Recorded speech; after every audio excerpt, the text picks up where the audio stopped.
everyone, and we are live. Welcome to Connections Unplugged. I'm your girl, Krissa Skodra, and this is my own personal podcast series where every week I'm introducing you to one of my LinkedIn connections, one story, one person at a time.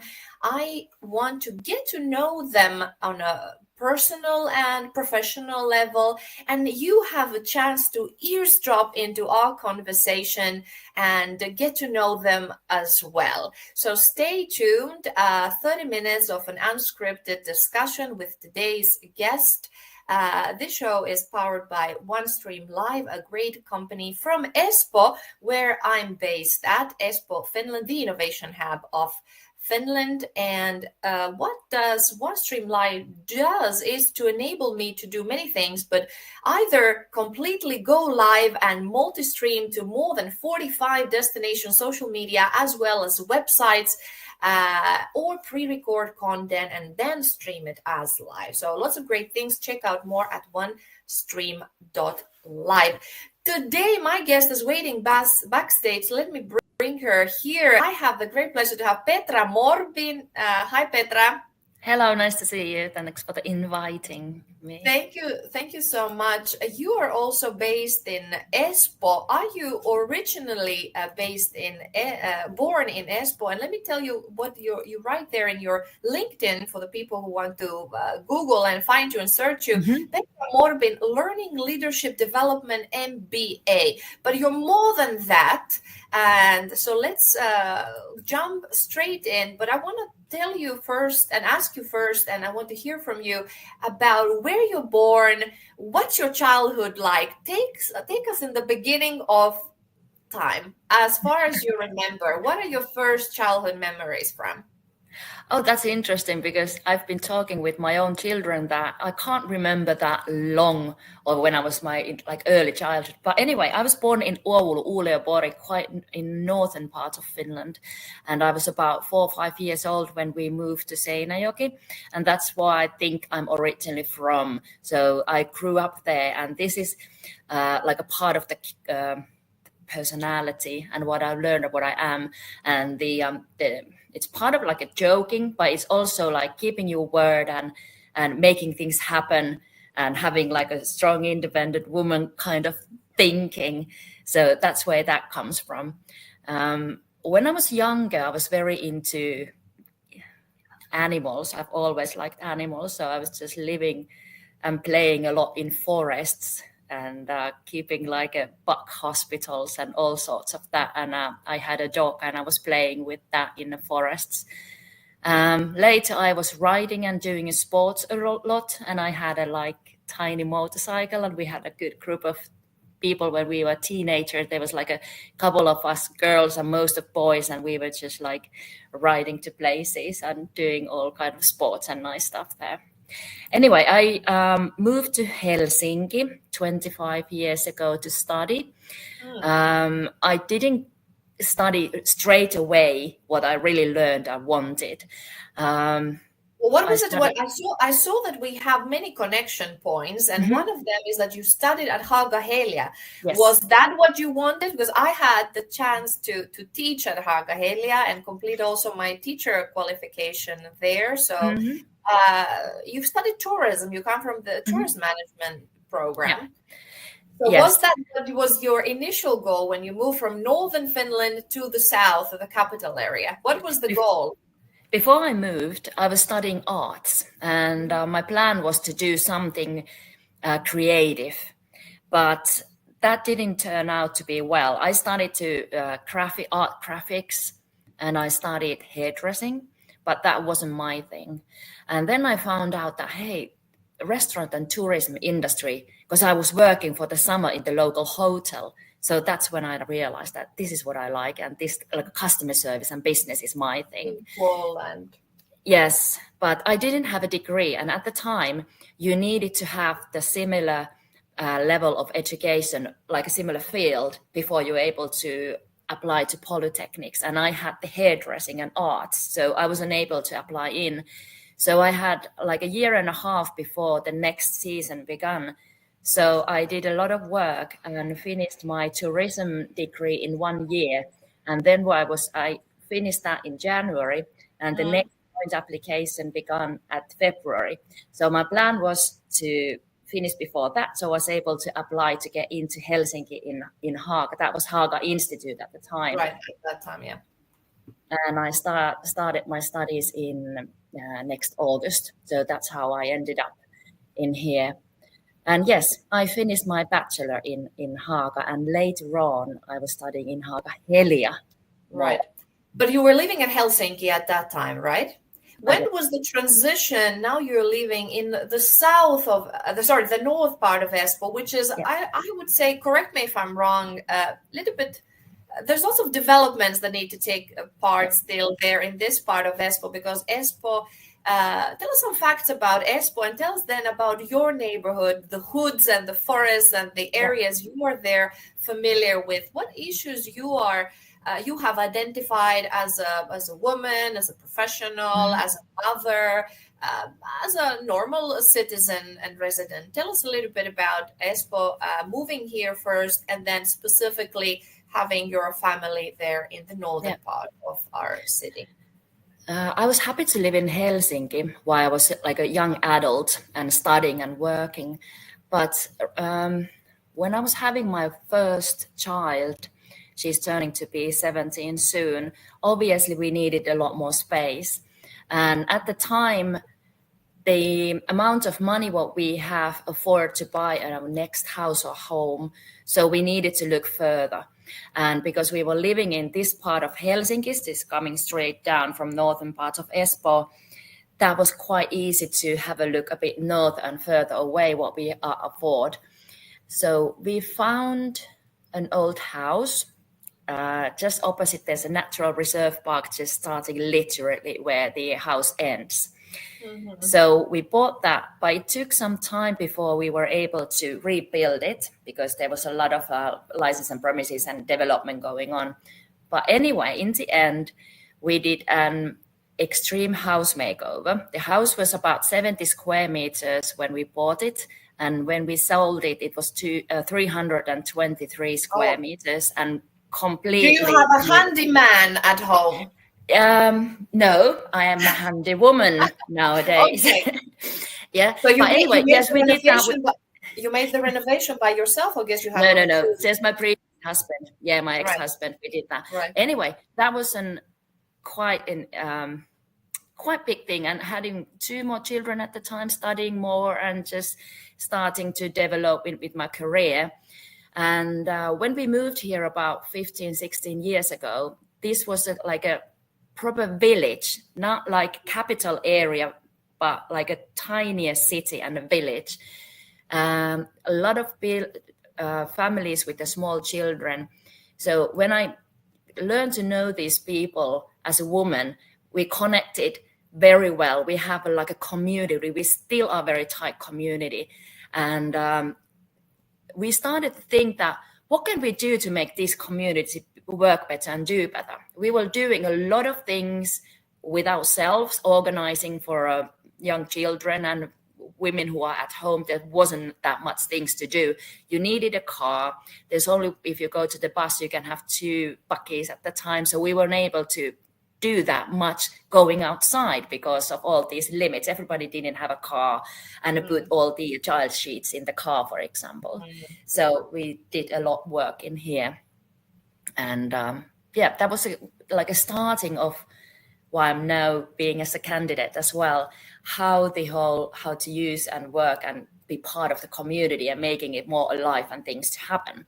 And you're not a professional politician. You don't see politics as a profession, and I think this is something common between both of us as Mm. well. I'm not a professional politician. I don't invest my own money in my campaign. No one's money, to be honest. I Mhm. don't know how big was your campaign monetarily. Small, just my money. Yeah, because people are seeing it as really a job, and I think Mm. I like when you say that you see it for the benefit of your community, and that's Yes. my value as well. This is our living space, and if nobody bothers, things would never improve. Like good people Yes. don't get involved in politics, then they end up others take their decisions for them. So, but from the professional side, Mhm. you spoke about being a homeowner there in Northern Espoo, being a mother, and so on. You're a qualified teacher in Mhm. Finland. Tell us a little bit about the work that you're doing. What your current occupation is, from that point of view. So, Yeah. tell us a little bit about your professional career at the moment. I've been working with the vocational education about 20 years, and about 10 years or so, actually 11 years. I was teaching in tourism and restaurant industry. I was doing a lot of like connecting foods and wine and business management and customer service and all that sorts of things. And later on, I was able to change my points of working to do a lot better and deeper work with the employees and education center. So 2016, I was part of the establishing in Helsinki, like a sort of a function where we would do a lot more tighter connection with the vocational education and companies who need staff, so we know exactly where the education should go and what the situation with the companies are. And I was also working with the economic department and employment department in Helsinki to understand how the circle goes. And it was kind of a COVID at the time what changed my current work at the time. And the restaurant industry was going down a lot. I was working a lot with another fields as well, but the work changed a lot. And then I was changing not the career, but I was changing the education center where I was working. And after that one, I've been working mainly behind developing like processes. And now at the time, I'm working as a development manager and all the pedagogical processes and where we are pushing our education, what kind of system, what there is in the future. So I'm one of them pushing the system towards where the future is. Where do you work at the moment? It's called Live. It's not live, but Live-säätiö. So it's vocational education special needs organization based in Espoo, but it's working all the way in the Finland. Right. Mm-hmm. And you've seen before, the viewers, Petra Morbin.fi, Petra's website. Find out more information in Finnish mainly, and then some summary in English and in Swedish as well. Are you, Petra, a Swedish-speaking Finn, or are you a Finnish-speaking Finn? I'm Finnish Finn, and yes, no. I'm not. How about your surname? I was just wondering. Yes, it comes from my previous marriage. All right.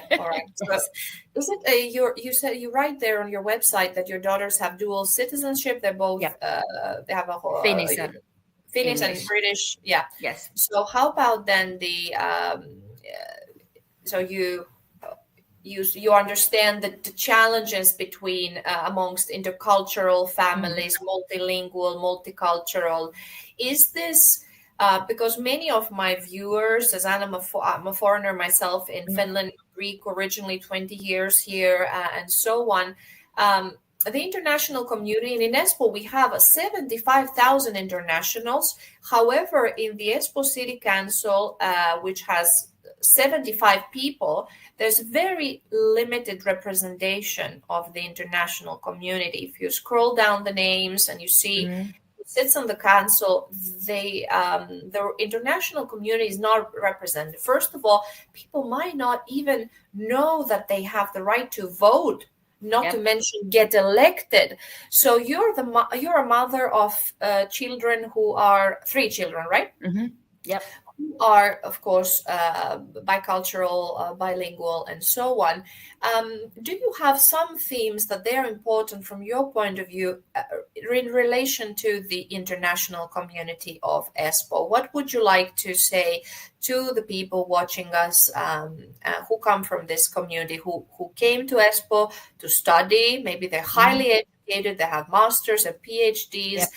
They left their countries half a planet away, even some of them, and then they end up being unemployed or not given opportunity. So do you have, because you're also in adult education, so tell us from your perspective as an educator, how do you see the international community, employability and integration?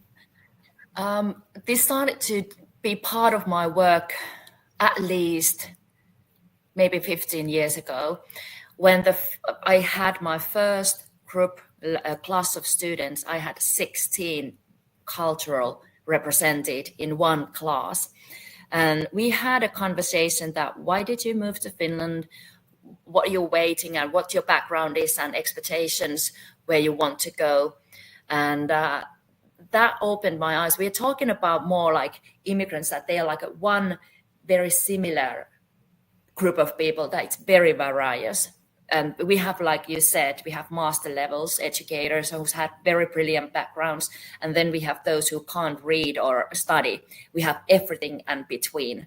And maybe we're facing the problem that we maybe realize too late in Finnish general, that our system to understand what knowledge you have and how to understand and how to change that to work, we are quite like late to awaken to understand what that really is. Because I remember I had, for example, one woman who moved to Finland following her husband, who was working in a very big international company, high-level position. This woman had master level, I can't remember exactly what that was, but she was managing and owning like a lot of children, like a daycare company, like directed, like understanding the business completely, understanding child and healthcare very strongly.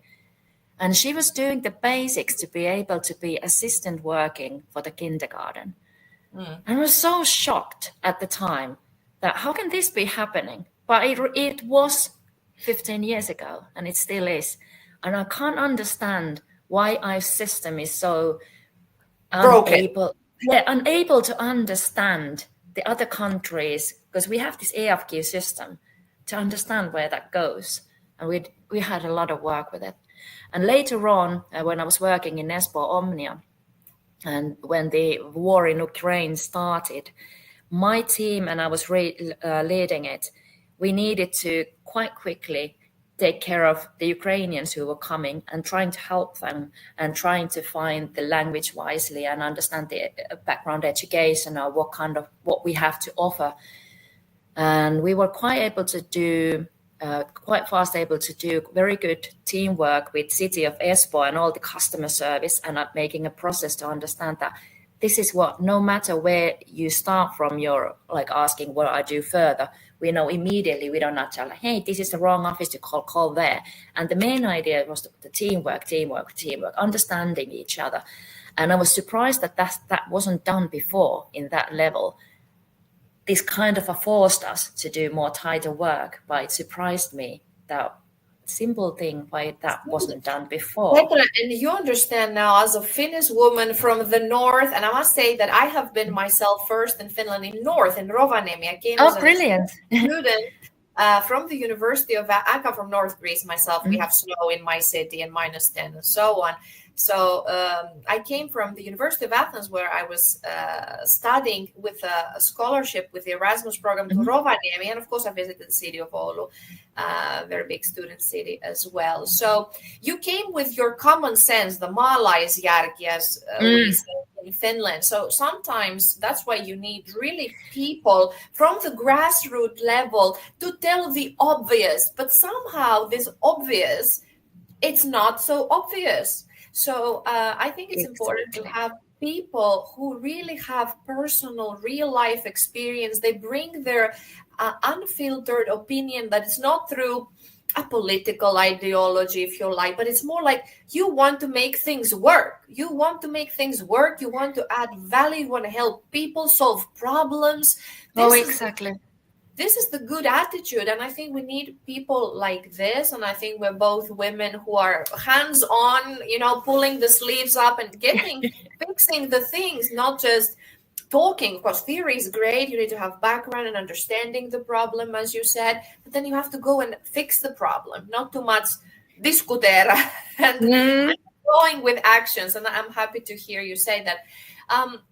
Tell us a little bit about those Ukrainians that you mentioned. What is the fate of them nowadays? Have they been able? Do you have any success, any information, any data, any statistics? How many of them are here? How many have succeeded, integrated, found jobs? Are they living happily here? Have they gone somewhere else? Because many times, and there's a lot to unpack, but I'm sure you put them in an order. Sometimes when it comes to the educational system, I myself an educator in Finland, a qualified teacher, as you in adult education and in vocational education. So many times foreigners are brought to Finland for various reasons, of course, but then they're educated here. And then Finland is not able to retain that international talent. This is a big challenge. So we're educating people, and then we don't give them work opportunities. So they go pay their taxes elsewhere. They contribute to other societies. So how do we tackle this problem? This is a well-known phenomenon. There's actually 2 or 3 points what comes to my mind first. The first one, you said that we need to make things happen.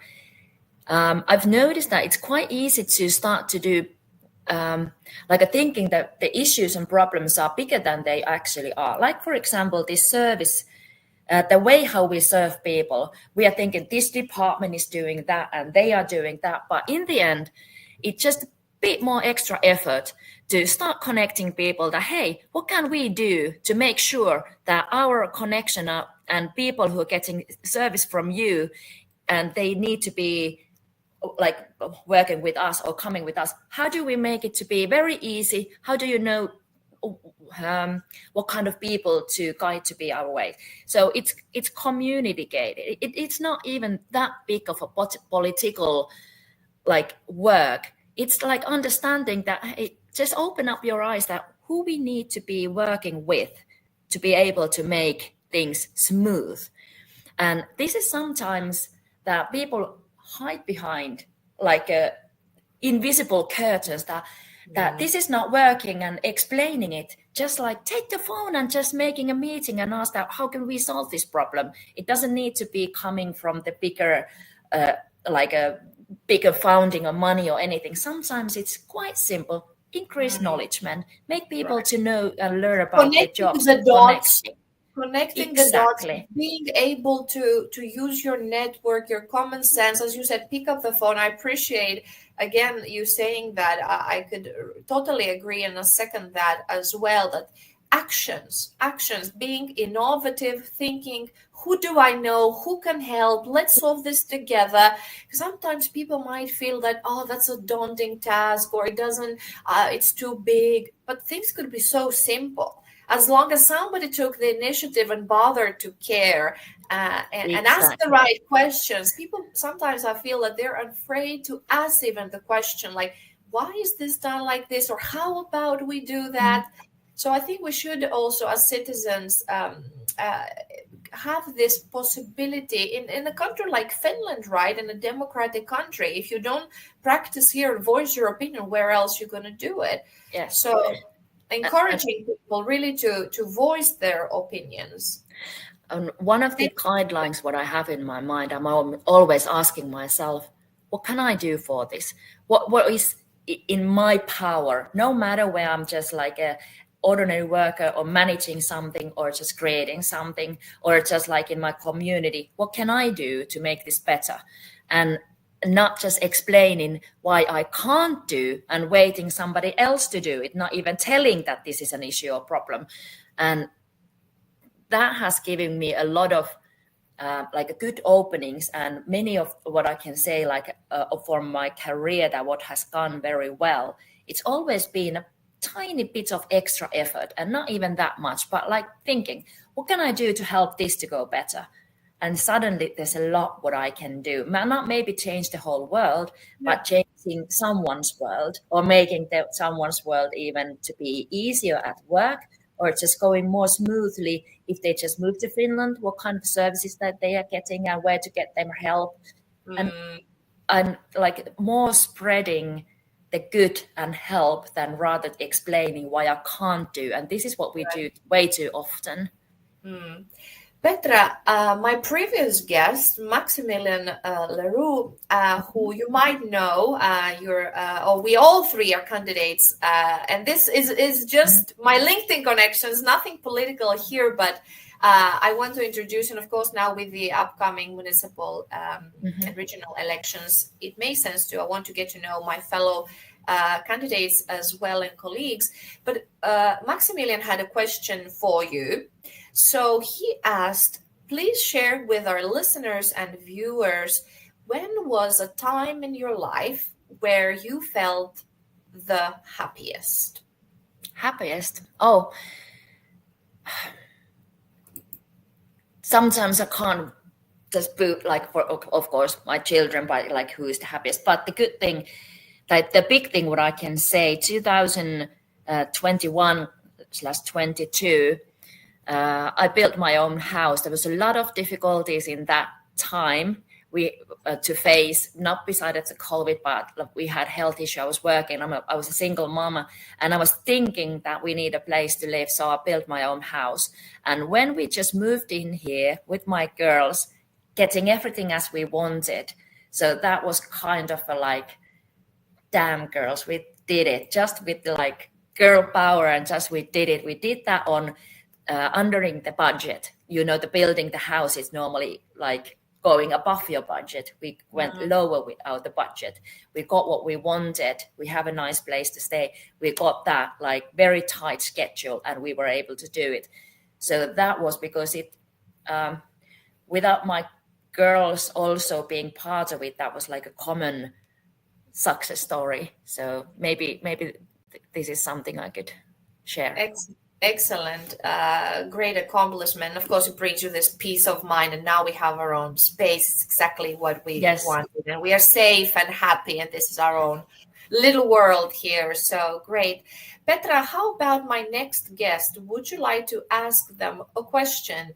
What is one question when you're talking to your adult students or your colleagues or a person you just met? Is there one question you like to ask them that tells you so much information about them that you really get a glimpse into their soul and what kind of person are they? Of course, people, we're multi-talented and diverse and we have lots of things to say. It's not from one answer, but sometimes if you ask the right questions, you might get more insights. Do you have such a question in mind? And please address it to my next guest. Okay. Even though I don't have any idea who your next guest will be, but when was the last time you did and what very unselfishly?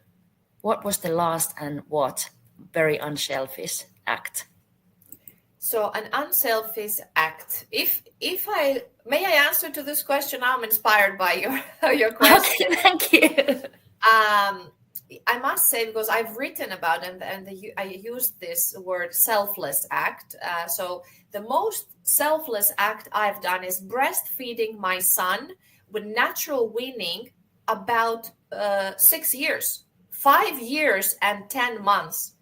We stopped when he was ready to stop. I think that as a woman, as a mother, that's the most selfless act. But very good question. I will ask it to my next guest. They can approach it from either personal perspective or professional. I would like to thank you, Petra Morbin. Thank you very much. Check out more about Petra at petramorbin.fi. Here is her website, petramorbin.fi, and find out more about her and in English and på svenska as well. So here is Petra, and what a pleasure to have her today, a lady from Espoo here, representing the northern part of Espoo, and helping her community there and all the Espoo municipality in general. Thank you so much, Petra. Thank you. This was a pleasure. Thank you for your insights. Happy to meet you, and I look forward to meet you in person as well. I would think we will quite Well, soon in the what you call those tents. yes. And somewhere here around Espoo, so maybe in a forest or in Nuxio or national park or somewhere. Thank you so much. Have a nice rest of the day. And everybody, thank you for tuning in. This was Connections Unplugged from LinkedIn to Live. Now we are connected with Petra on LinkedIn, but now we've met. And then the next step is we meet in real life in person. So if you'd love to join me here for to be featured on the show, and I get to ask you whatever I want to ask you and get down to the bottom of your essence and your soul, feel free to drop me a message on LinkedIn. I'd love to have you on the show. This is Unplugged, Unscripted. Hopefully you have a chance to get to know my guest and enjoy this little episode. And I will see you next Wednesday at 11 o'clock. Thank you for tuning in and listening. And kisses from me. Bye.